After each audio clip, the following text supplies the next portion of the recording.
आमे आज स्पेशल दही भेंडी प्रस्तुत करवा से अध किले भेंडी को पानी रे भल भाव में धोई रखा।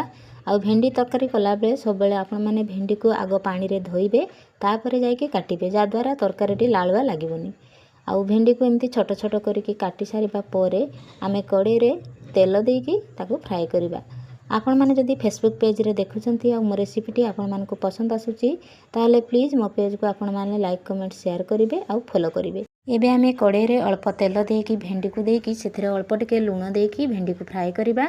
आउ आपण माने ए वीडियो को शेष पर्यंत देखिबे। तेल रे भेंडी को 1 मिनिट पर्यंत भाजिबा परे भेंडी भलो भाबरे फ्राए हो जाइची। आमे एबे ताकू कड़े रु गोटे प्लेट को काढी दबा। कड़े रे आउ अल्प तेल गरम करके सेथिरे गोटा गरम मसला दबा। आ गोटा गरम मसला दे सारिबा परे आमे सेथिरे बटा मसला को देकी सेथिरे अल्प चिली पाउडर हळदी पाउडर आ करी मसला को दे दबा। आ स्वाद अनुसार लूण देकी मसला को भलो भाबरे किछि समय कसिबा परे आमे सेथिरे आधा गिना दही को देकी मसला सहित भलो भाबरे मिसै दबा। मसला रे भेंडी को देकी 1 मिनिट कसिबा परे आमे सेथिरे अल्प टिके पानी देकी ताकू फुटिबा पई किछि समय कवर करके रेस्ट रे छाड़ी दबा। आपण माने घरे एई दही भेंडी निश्चय ट्राई करिवे। आ किछि समय परे दही भेंडी भलो भाबरे हे जाइची।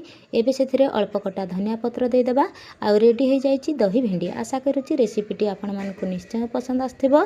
रहुची पुणी देखा हेबी आउ एक नुआ रेसिपी सहित। जय जगन्नाथ।